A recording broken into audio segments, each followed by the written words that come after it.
Today on Cyberwork, Paige Hanson of SecureLabs joins me to talk about identity theft risk management and her work as a security communicator.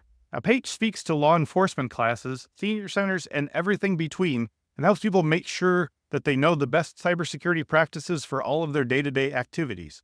Now, if this sounds like the type of work that you might want to do, Paige has some great advice for getting started right away. This is the type of job that you can pretty much do the work for free until someone hires you. Which is not always the case with every security role, but this is one of the ones you can, and you'll find out how to do so today on Cyberwork. The IT and cybersecurity job market is thriving. Bureau of Labor Statistics predicts 377,500 new IT jobs annually. You need skill and hustle to obtain these jobs, of course, but the good news is that cybersecurity professionals can look forward to extremely competitive salaries. That's why Infosec has leveraged 20 years of industry experience drawing from multiple sources to give you, Cyberwork listeners, an analysis of the most popular and top-paying industry certifications.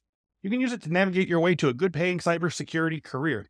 So to get your free copy of our Cybersecurity Salary Guide ebook, just click the link in the description below. It's right there near the top, just below me. You can't miss it. Click the link in the description and download our free Cybersecurity Salary Guide ebook. Your cybersecurity journey starts here. Now, let's get the show started.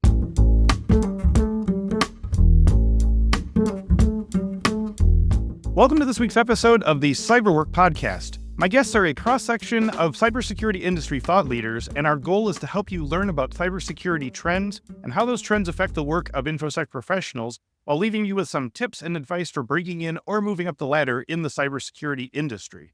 My guest today, Paige Hanson, is a renowned authority in consumer and digital safety with nearly 20 years of experience in identity management. As co-founder of SecureLabs, Paige has dedicated her career to protecting consumers and businesses from identity theft and cyber threats. She is a certified identity theft risk management specialist and holds certificate in identity leadership from the University of Texas at Austin's Center for Identity. Paige also serves as an advisory board member to ROSE, R-O-S-E, Resources Outreach to Safeguard the Elderly. Her dedication to public safety has led her to design a national identity theft training program for law enforcement in collaboration with FBI, LEEDA, or LEDA, I don't know. This program has been taught in all 50 states, reaching nearly 20K law enforcement officials. And in addition, Paige has served as a liaison for the National Organization for Victim Advocacy, or NOVA, where she played an instrumental role in training thousands of victim advocates and military personnel. Paige is a frequent speaker at nationwide events, raising awareness about identity theft and related issues, and her expertise has been featured in numerous media outlets. Now in Cyberwork, solidifying her reputation as a leading voice in the field of digital safety. On a personal note, Paige resides in Arizona with her husband, daughter, and their boxer dog, Tyson. Aww. And for the record, Tyson's name is not her password. Good to know. Also, it's about 100 degrees here in Chicago, but I realize if you're in Arizona, I am not going to get any sympathy from you. So, Paige, thanks for joining me today, and welcome to Cyberwork. Thank you. Thank you so much for having me. My pleasure. Great to talk to you. So Paige, to give our listeners a chance to get to know you and sort of where you started, could you tell us about your first interests in computers and tech? What was the first thing that got you excited about it? Yeah, well, early on, it was the exposure of, the games of Oregon Trail. Sure. Yeah. I mean, it's just like that. And, I remember those fondly. And then there's all these, computer games that you could explore your creative side, making cards for people and art and, all of these things. But really, I was really fascinated with those. But my real interest in technology developed later. So that was in the college years. So I attended a university in Iowa that every student was issued a laptop.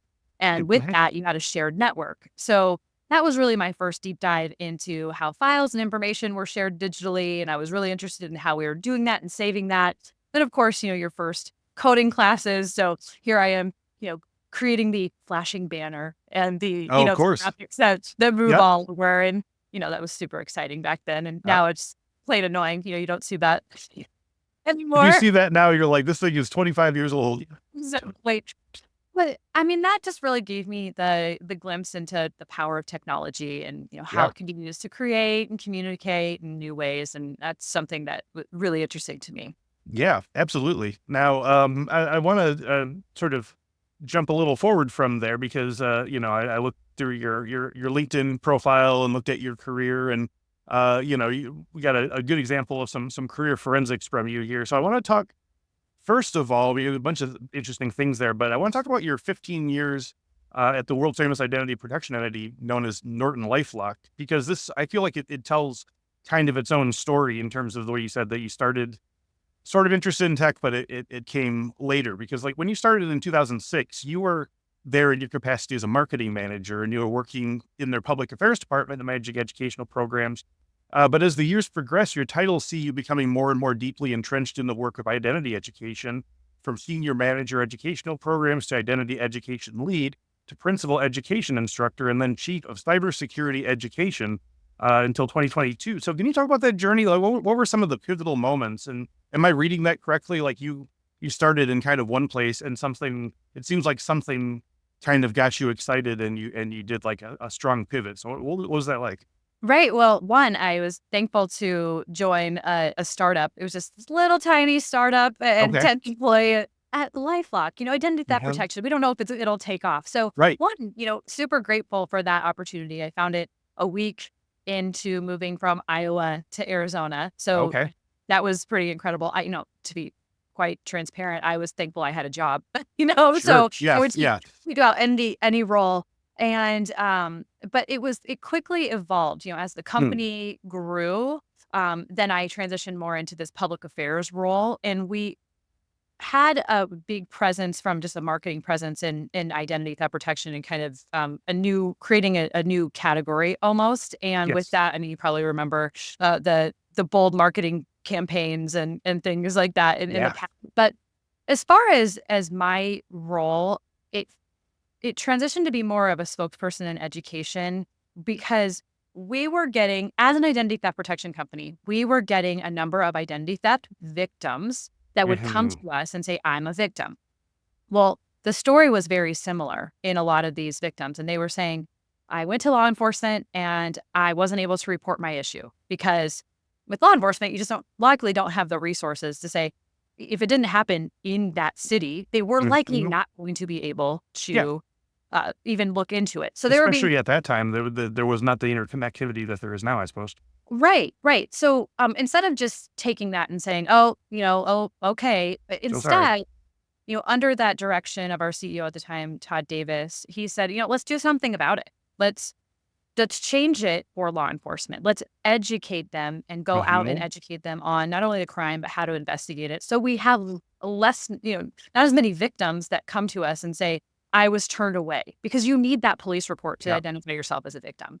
And so I was really fortunate to be part of that program, this initial effort of educating law enforcement. So we went to, all 50 states and things like that. But that's really the role, was to go out and educate, because consumers need to know what they're doing to reduce their vulnerability, what they can Hmm. do. And law enforcement on the other side need education as well. So those in hand led to my career, and kind of deepened the not only the message that we would do out there, but then just my interest in taking technical kind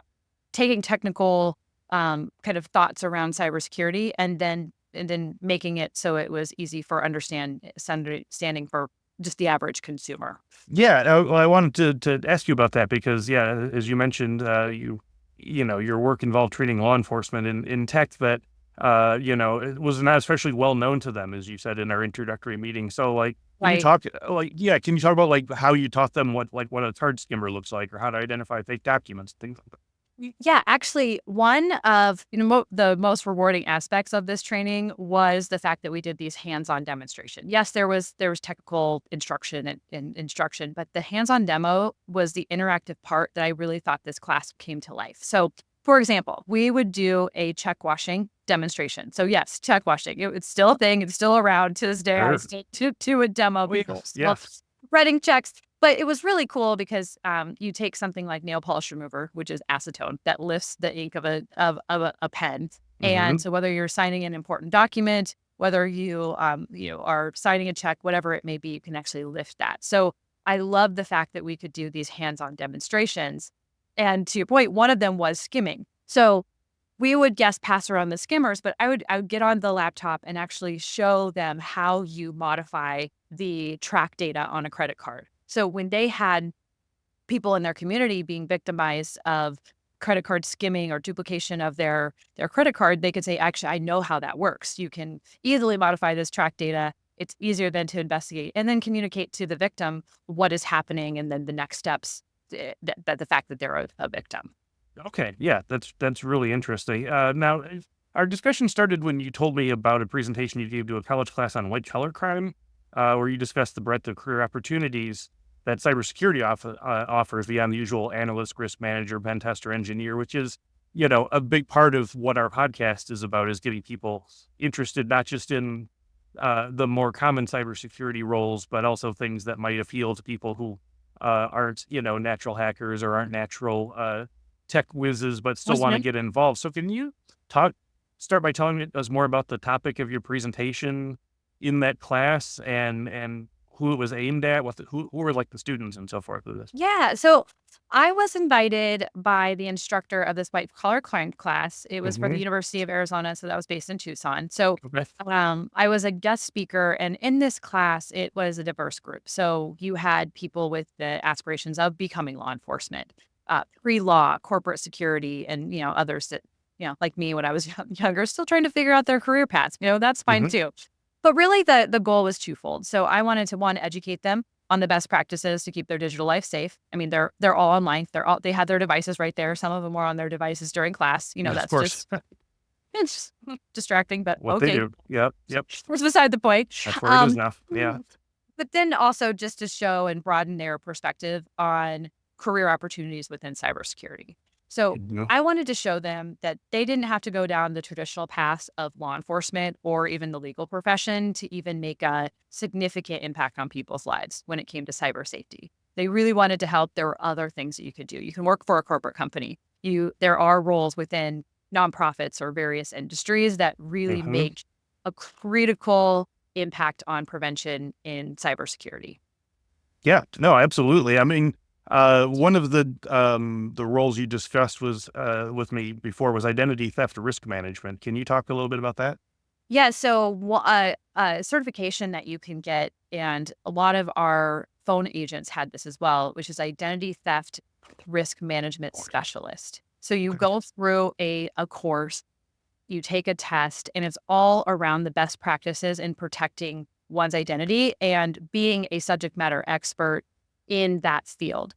Certainly, if you call an identity theft protection company, you want the person that you're talking to have gone through additional training around protecting your identity. You want to be a good advocate for not only just the product you're selling, but just in general best practices.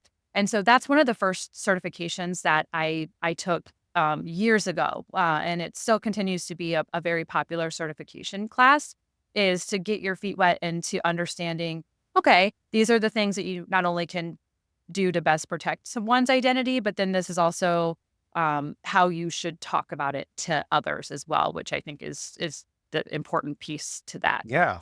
Yeah. What are some of the components of this certification? What are some of the things that you're learning? Like what are the sort of the most challenging parts of it, I guess? Oh gosh, Chris, I took this certification probably 15 years ago. So to the best of my knowledge, I remember it being the common, just simple as, what is personal identifying information? Okay. And talking, because a lot of people think, oh, name, social security number, date of birth, that's it. But it's beyond that. It's your pet's name. Recently it was National Pet Day. People used it, and I use that in my bio, that my dog's name is not my password. But a lot of people, they use the important things to them. So they live, where they shop, like all of this can be considered in the kind of the ecosystem of identifying information. And so it's just really bringing that to life so you have a better understanding. So when you're talking to people, you're not in this narrow scope of, oh, nope, it's only your name, social security number, date of birth, but it actually can be your driver's license number and your address and your spouse's name, your kid's name, all of that. Yeah. Yeah. And I mean, I think I guess that goes towards I feel like some of my guests are talking about trying to move past that, but I suppose a lot of that connects to the quote unquote security questions. And, if you forget your password, they say, okay, what was the street you were born on? What's your pet's name? Blah, blah, blah. And, people will harvest large swaths of this, and then they can just play puzzle pieces and put passwords against these things and see what fits, right? Yeah, and one of the perfect place to harvest such information is to check someone's social media. Do you know how many surveys people take that are just these fun surveys where they're, Yes. let's play this, and you have your high school, your mascot, the street you grew up Uh-huh. in, first car, your first boyfriend or girlfriend, and it's Hmm. like all of that information you just gave because it was a fun little exercise to do. It's like, no, no, Yeah. no, Yeah. no. Yeah. Yeah. Yeah. Yeah. That's something I try to impart here too, is that like a lot of times stealing identity is a long game. Like they might just get those pieces and then they get another bunch of passwords and like another breach or something. And then like you say, I mean, it could take, and I've heard other guests have said that they might even just wait a year because that looks, it's, there's a, uh, you know, plausible deniability, or, it's just like, it's a long game. So yeah, not only not sharing those things, but also keeping an eye on things for a long, long time afterwards, I suppose. Yeah. No, and, Hmm. and I agree with your guess, because what do you get once there's a big data breach? 1 year of some sort of protection. Yep. For Yep. this one. Yep. Now, the same calendar invite that reminded me, or reminder that reminded me of our conversation, is the same sort of calendar invite and reminder that they can also set up, and that is to remind 100%. them that it's been a year since this breach notification went out, and Uh-huh. we can start using that personal information. It's So time to go. Yeah, exactly. So let's talk about some of these paths and stuff. I think your Norton LifeLock journey, I mean, sort of clarifies the path of some of these unconventional security roles. And again, a lot of our listeners are coming to this podcast from other industries, whether it's law or in industry or manufacturing or mhm. education or what have you. And it's, these are these all have these deep knowledges of communication skills and certain things that you can do well that can very easily sort of transition over to cybersecurity roles. So, I mean, I know we talk a lot about soft skills over here, but can we talk about sort of like dedicated strategic communications, both inside and especially outside of security? Because I know that, obviously a lot of your role is around making these ideas more communicable. And so tell me a little bit about that and how you took that from your sort of marketing time and are able to apply it here.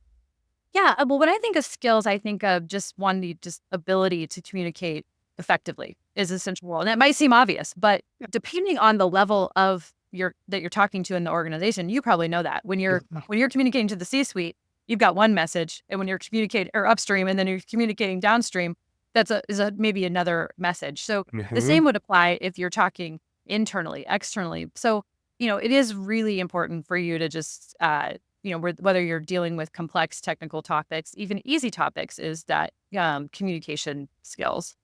But when I think of strategic communications, I think about, for years I was on the road communicating externally. Every training I was doing, it was to law enforcement, victim advocates, businesses, consumers. But then when I take a look at it, our internal, I noticed that we didn't have that same sort of training opportunity internally. Here we are. Yes, you had the CITRMS, they call it, Certified Identity Theft Risk Management Specialist, Okay. CITRMS for short. Nice. You had that, but everything I was doing externally, that wasn't being taught internally. So what I did is I took the initiative and delivered my presentation internally. It was an elective course. Anybody could take it. I named it and branded it the Centurion program. Hmm. And when I started to receive more technical questions, I recruited internally a more technical person. People, they wanted to see the dark web. I knew a little bit about the dark web, but I didn't have necessarily the skill set to log on to the dark web, get Yeah. screenshots, show them,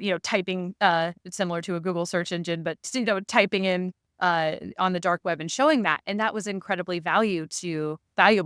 And it also helped that technical person work on their public speaking skills and what Hmm. they wanted to do. Yes. So this really just applies to just about anyone. So if you have a skill or a topic that you're really passionate about, bring it to your leader. You know, offer to host a lunch and learn, offer Hmm. a small group. And as long as you can demonstrate that it aligns to your company's goals, you'll really start developing a reputation internally that you're the subject matter expert on that. And that could lead you to external opportunities. So maybe you become opportunities like a media interview that they want to do, pitch you for a media interview, or even, serving as a company spokesperson. Maybe you could help the sales team sometime and show them kind of the shock and awe of what your product does, because they know you're interested in that. And so I think if it doesn't exist in your company, it's okay. Just there might be an opportunity for it to exist by you just raising your hand and bring it to your leadership.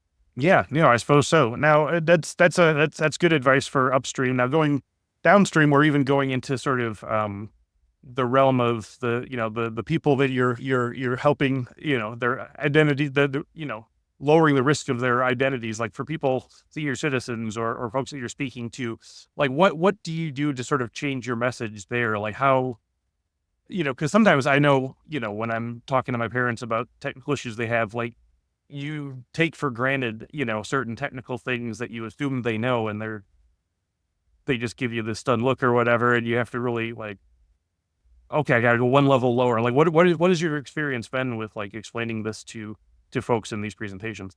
Probably just what you have described. You Yeah. get that look and you go, okay, let's All back right. that up a little Yeah. bit. And that's a lot of it is trial and error. And I Yes. use, I mean, I promise you I'm a fun person to talk to, but like I'll use a lot of my things I'm testing out on within my friend group, or just Mhm. talking it out to kind of see what questions even my age or my peers have. And it's not, Mhm. they don't know I'm testing it. They'll be like, I'll say, oh, did you guys see that USPS text message? Did you guys get that? Mhm, mhm, mhm. We're going to listen to this and be like, oh, Paige, I know what you're doing now. But Yeah. Yeah. yeah, I almost test that out, or I'll talk to my parents. I had a family vacation. It was with my entire dad's side this summer, and we were talking about scams and things like that with my whole bigger family. We're asking the younger kids what they thought, so just kind of testing out that message. I know that maybe you don't have the opportunity to talk to a bunch of people, but Mhm. I think that if you have a technical skill set, you really maybe use ChatGPT. How do I scale this back? But Yeah. Yeah. That's a for good point. me personally, I like to just have the conversations. If I notice that there's kind of a glazed look, I feel like I'm maybe just a natural ability to just bring it one step back, but you have to recognize that. You can't just keep Yeah. bullying your way in and saying that Mhm, you can mhm. bargain it. No, but it's the home screen. What's the home screen? I don't know. I mean, it Yeah. could be Yeah. Right. crazy like that. Or what's the settings button? I don't know what the settings button is. So it's gear. Go to the gear, or whatever Mhm, mhm. scenario you're looking at. So it's really just also being just aware that who you're talking to, if you see those glazed eyes, that you just gotta take it a step back Do further. you get feedback from like people like that in terms of like, oh, you really helped me understand this in a way that I hadn't before? Like, I mean, are you able to sort of incorporate feedback of like, oh, you're talking a little over this group or whatever like that, or what's it like in that regard? Absolutely. Feedback, I mean, early on, I think you see, I don't know this is for everybody, but that somebody gives you feedback, you're like, check them out. I'm perfect. No, and Mhm. but Yeah. then Right. Right. you realize you get over that real quick. You realize feedback is a gift, and that's really how I've approached my career. And I think that that's one of the reasons why I've been so successful in communicating with others about helping to protect their identity, is just because feedback is a gift. If they say, "I Yeah. don't understand this page," or if they say, "Yeah, I do like that. Let's do more of that," then I'll go down that rabbit hole and start developing more content that way. So it's, in my opinion, very important to seek and solicit feedback and take that feedback and do something with it. Can you give us maybe sort of I mean, not a full presentation, but like what is the kind of advice that you're currently giving to seniors or to people in these types of classes? Like what's your sort of like, quickety quick checklist or whatever of things that most people you're amazed they're still not doing? I like to approach my presentations, depending asterisk how much time I have, but Sure. talking about just the cyber security landscape, or the cyber safety landscape. So Mhm. the old school, so I talked about check washing, just old school mail theft, putting up like just really, but really easy touches, because it's likely in these senior communities, they're going to be the things that they're doing. And then in our law enforcement training classes, most of the officers are working cases that involve mail theft, people breaking into their mailbox, check washing, and kind of these lower Mhm. level old school things. So I like to touch on those, but then I think Yes. it's also important that we talk about their connected device. Most of them are going to have some sort of a phone, an iPad, or tablet that's connected, and just the best practices on the settings that you should do. And then Yes. the key is the why.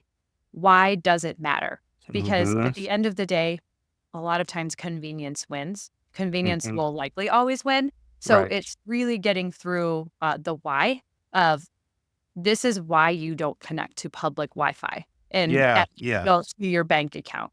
This is why, and you show them why. Mm-hmm. So it might take a little bit, depending on the group. It might take a little bit extra time because you're showing screenshots of why. I personally can relate to seeing the Yes, screenshots, seeing for the sure. I'm better. It just resonates more with me, and I remember things better that way. So I like to approach my presentations that way too. Do you sort of push people towards MFA or especially like facial recognition, things like that? Is that making it harder, easier?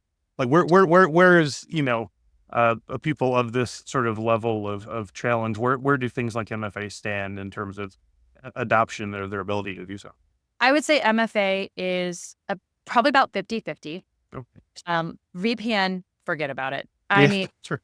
Um, not for everybody, but Yeah. I'm just saying, so that would be the next, because we do talk about the good, better, and best ways to connect their Okay.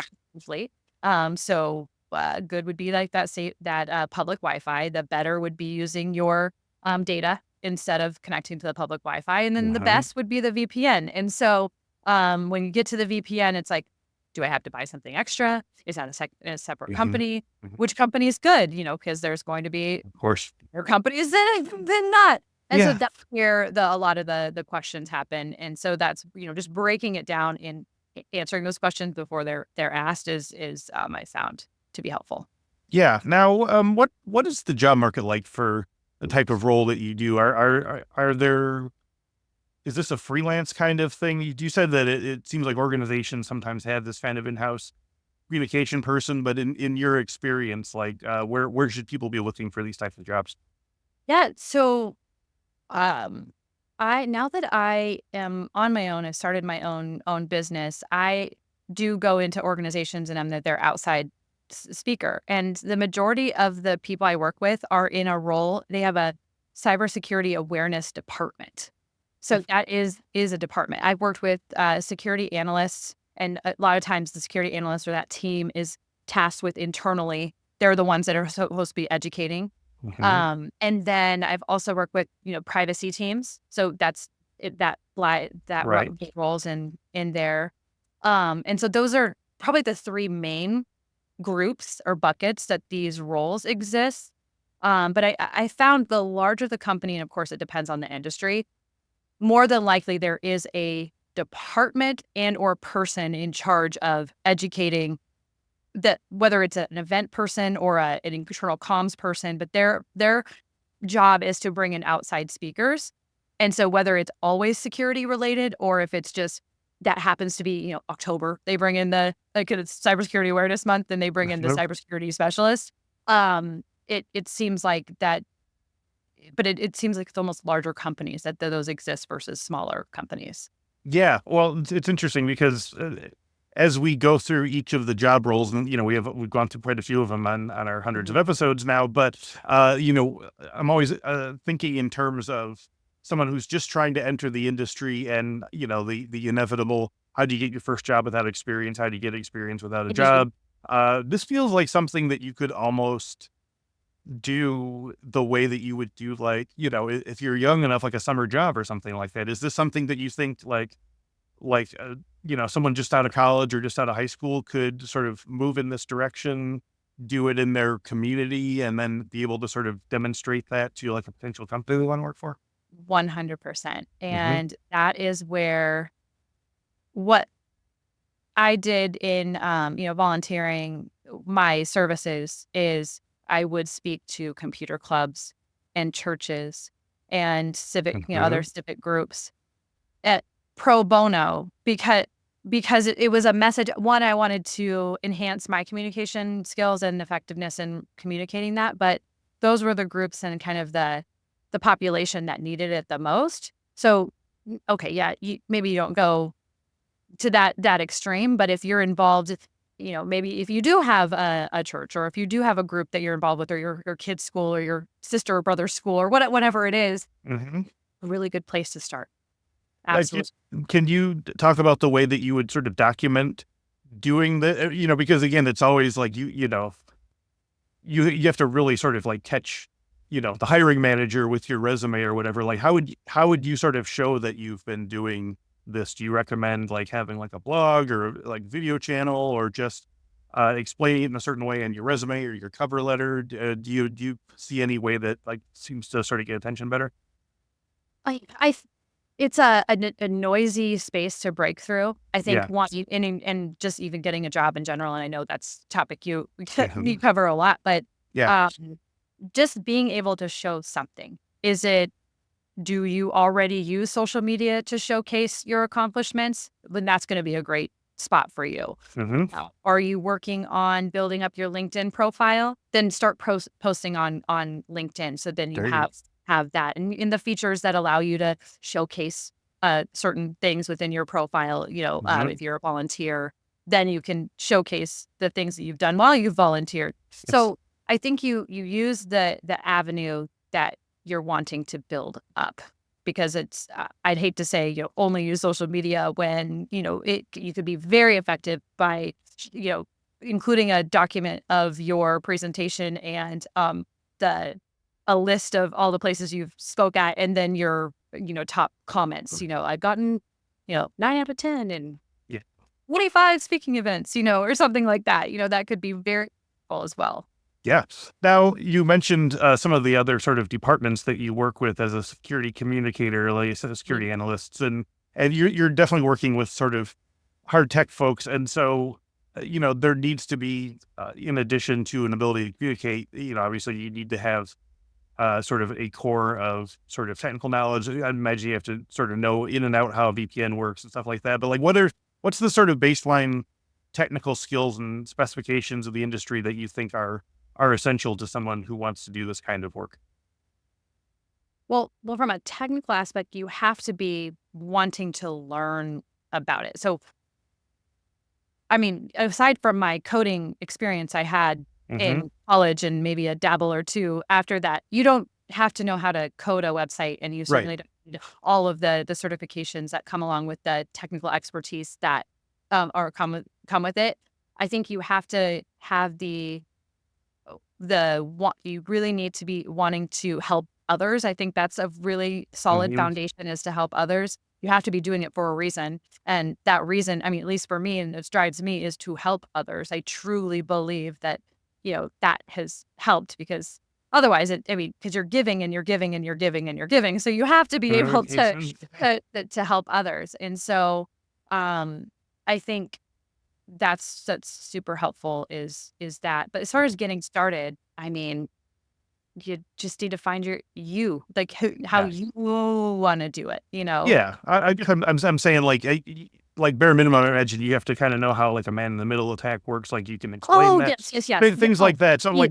like there is some degree of technology. You can't just Ye- say like MFA, or whatever. I Like, I 100, know, let's say 100 cybersecurity terms, and I probably know the ins and outs of probably 75 of them. But though for the super, super technical ones, I know enough on the surface. yeah, But in reality, that's all the consumers need to know, is enough on the surface. Nobody's right. asking you to do a You're manual not.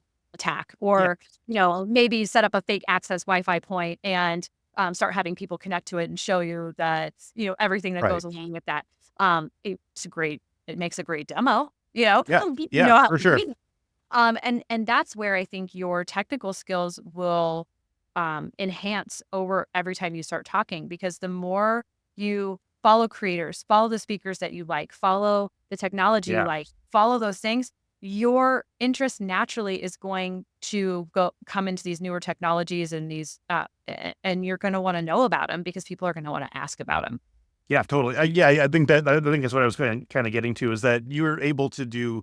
You really need to just have enough sort of skills, targeted skills, that you're able to understand these things. You don't necessarily have to like be studying for the Security Plus and being able to set up a home network and all that kind of thing to do this kind of work. But Right. you also don't need nothing. This is not just like grant writing or something like that. You No, need to, you need to exactly. still understand the things like the exploitation methods need to make Right. sense to you as well, I suppose. But a word of caution, just like anybody in the tech industry or cybersecurity industry, you will be asked to set up the home network. You will Oh be yeah. asked to do Oh all of yeah. these things. You are now going to be the advisor for all your family's devices and, Yep. all of that. Oh yeah. Yeah. I was gonna say it's about 90 days until National Parental Tech Amnesty Day, which is Thanksgiving, where we all come back to our homes and flick off all the switches and turn off motion smoothing on the TV and every other thing, Yes. and yeah, we're gonna make it Yes. work. So yeah, and yeah, so I guess before we go, Paige, this has been really fascinating, and I appreciate all of the career insights you've given me. But I want to ask you what I ask all our guests, which is what's the best piece of career advice you've ever received? Is there something that someone told you once that's like been like influential in your life, whether it was like a colleague or a parent or a teacher? Yeah, I think collectively, I would say that I've learned the value of a strong support system. So you got to have it, so whether it's family, mentors, they all go in this bucket, colleagues that now are friends, they have believed in me and they've also pushed me to take Yes. risk. There were some kind of fork in the road moments in my career at Norton LifeLock. I could go either way, and I pushed myself to take the risk, and I'm so glad I did it. Or now that I've started my own business, taking the risk and having that support system has made it doable. Um, but you also have to be able to embrace the challenges and step outside your comfort zone. So that is one of the pieces of advice with that. I've had a number of people were pushing you, but you're when it's outside your comfort zone, of course, it feels funny, but that doesn't mean it's bad, right? Yeah. But Right. Right. Yes. yeah, so I was gonna ask you about that. Do you have any sort of thoughts on sort of exercising that muscle for people who don't necessarily aren't gregariously, inclined to just start networking with people? Like what did you do to sort of break the ice in that regard? well, you go and start a business, you're gonna have to be thrown in that net Sure. well, real quick, Yeah. whether Yeah. you Yeah. like it or not, but I would start small. So if it is, let's say you want to start educating or you wanna start showcasing something internally, but let's just Mhm. start with in your organization. Well, start public speaking. So what does that mean? That doesn't mean sign up for a 200-person amphitheater. No, that starts your small group. Maybe for your team, you present Mhm. something, and then that evolves into something bigger. I also think it's really important that if public speaking is your thing, or if you want to present, is it's really important to record yourself. Very Mhm. because there are things that are going to come across where you're talking and you might be waving your hand a lot or something. I don't know. It's Oh something yeah. that comes off. But no, I'll tell you this, and I have this post-it. So I listened to one. This is I don't know, 6 months back, and I said so almost every single. They'll ask the question, and I would say so. Blah blah blah. So, and I noticed it, and so I created a post-it, and I said we gotta cut that. And so I Mhm. have it right here. Mhm. And I've caught myself a couple times here that so, and it's just, that's okay. Just, that's almost Yeah. the feedback that Yeah. I'm giving myself because I will rewatch it and I'm very critical, but I want to be able to not have those distractions that come across. There's that. Yeah. And that's okay. And so that was the feedback is that, sorry, the advice was treat feedback as a gift. When I was Yeah. 22, Yeah. I was not treating feedback as a gift. I wasn't. And Mhm. so Mhm. now I am, that I evolve as a human, just like we all do. And I take it as feedback as a gift. And I am forever grateful for that person that just sat me down and it was like, feedback is a gift. You either gonna take it, you're gonna do what you want, but if you want to succeed here, then feedback is going to be a gift. And so I really appreciate that. Yeah. Yeah. It takes a sort of flipping the intention of what you're doing from this is going to make me look really good to I want to make this as the very best thing that it can be. And if once you get yourself firmly in the opinion of I want this to be the very best thing it can be, then you are practically begging for feedback. You're like, I don't know how to make this better unless you tell me what I'm not doing Like, no, correctly. the people that say, "Oh yeah, it's good." It's like, "What was good about it? What did you Yeah. like?" With a Yeah. clarity. Yes. I Are you just telling me that to make me stop asking you questions, or do you actually think it was good? Yeah. no, Right. exactly. So Exactly. as we wrap up today, Paige, can you tell our listeners about SecureLabs? That's your company, the work you do with your clients here. Tell us about that. Yes. So I started a company alongside two of my co-founders, and it's called SecureLabs. Mm-hmm. And what we do is we are dedicated to helping small to medium-sized businesses strengthen their cybersecurity posture. What does that mean? We're looking at the kind of the regulatory landscape. They're very complex, and so many businesses find themselves struggling with trying to navigate all of that. So that's really where we come in. So we help and build their compliance and security programs. So whether they're preparing for maybe like a SOC 2 ISO 27001 audit, we'll help them do that. Or if they just want a gap assessment to say, where our policies are all across the board, we need assessments. So alongside then providing virtual CISO work Right. and pen testing. So all of that goes just hand in hand. So we end up being an extension of their team, and it's really rewarding. I'm really proud of the work that our team is doing. That's awesome. So one last question then. If our listeners want to learn more about you, Paige Hanson, or about SecureLabs or any other things you're excited about or involved with, where should they look online? Yeah, I'd love that. I'm always open to connecting with new people. I am very active on LinkedIn. And so Yes. connect with me there on LinkedIn. And then my company's website is SecureLabs.ai. Beautiful. All right. Well, thank you for your time and insight today, Paige. This was a lot of fun talking. Yeah, same. Thank you so much, Chris. My pleasure. And thank you to everyone who watches and listens and write into the podcast with, there's the word again, feedback. If you have any topics you'd like us to cover or guests you'd like to see on the show, drop them in the comments below. I always read them and I do what I can to do all of them that you guys want. So before we go, of course, don't forget infosecinstitute.com/free. That's the page where you can get a whole bunch of free and exclusive stuff for SiteWork listeners. You can learn more about our security awareness training series, which is called Work Bites, a smartly scripted and hilariously acted set of videos in which a very strange office is staffed by a pirate, a zombie, an alien, a fairy princess, a vampire, and others, and navigate their way through age-old struggles of yore, whether it's not clicking on the treasure map someone just emailed you, making sure your nocturnal vampiric accounting work at the hotel is VPN secured, or realizing that even if you have a face as recognizable as the office's terrifying IT guy, Bone Slicer, we still can't buzz you in without your key card. Anyway, go to the site, check out the trailer. I love it.